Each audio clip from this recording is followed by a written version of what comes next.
2024 has just been one crazy year. From playing basketball in another country to meeting NBA legends and even organizing my own basketball competition, let me share with you how it was like being a basketball content creator for my first year. With no job, no source of income, and just a dream, I headed to Bangkok. And when I was there, I managed to hook with some of the locals, and that really reminded me how basketball can really connect you with other people around the world. Then came the series, A Wet Jump Shot Keeps You Dry. It was my first time organizing a format like this to create a YouTube series. Although it didn't take off like how I imagined it to, it was a great experience. At the time, I was working with a freelance editor and that didn't turn out too well because he left after a couple of episodes.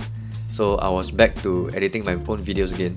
Next, I was at FIBA Asia 3x3 and I was there under media. So during the event, I went there, interviewed our Singapore team players, and that was really fun. Interviewing live at event like this was something pretty new to me, so I'm glad that it all went well during that day. Oh yeah, I also managed to drop some merch that was tied to my YouTube series, A Wet Jump Shot Keeps You Dry, and seeing the community and friends wearing something that I created felt pretty unreal. And if you haven't gotten yours yet, you still can get them here at the description box down below. There's a link right there for you. However, by this time I was editing a lot and I felt pretty down because the YouTube numbers weren't great and I didn't really have a direction on what I needed to do next. So I played my first 3x3 competition with Thomas at the Red Bull Anta Hook Fest. And also shout out to Anta for gifting me one of the Kai ones that they had. And I'll be honest, it's been a while since I competed and it was intense.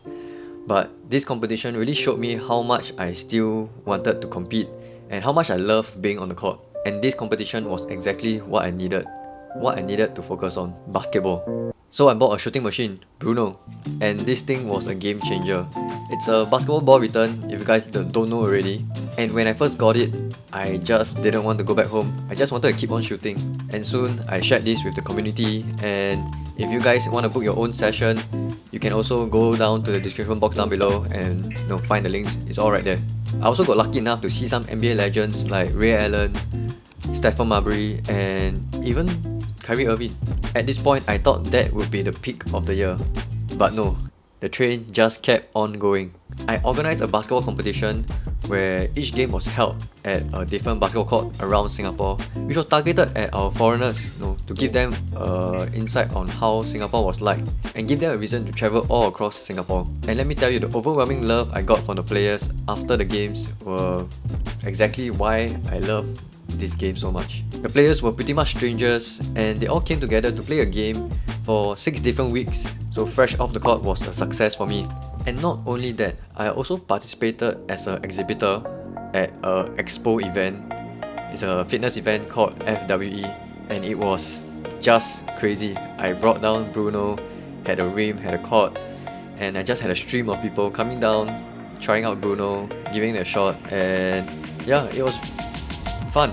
And to wrap up the year, I interviewed some coaches, got their insight as to why they coach, and also dropped another YouTube series and upped the stake by having some cash prizes for them.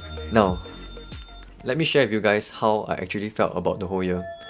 This year was difficult, one of the most difficult years that I had, and at the same time, one of the easiest.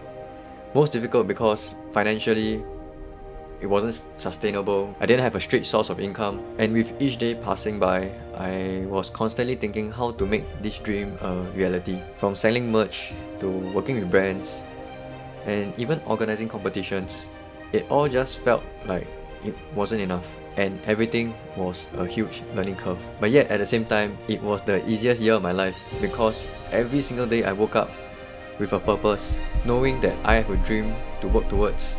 And I have people beside me supporting me, like my friends, my family, and my partner. And these people are the ones that kept me going, especially during those hard times. And throughout the year, it constantly felt like I had one more reason to keep going. Recently, I had one guy that I met once. He's from Canada.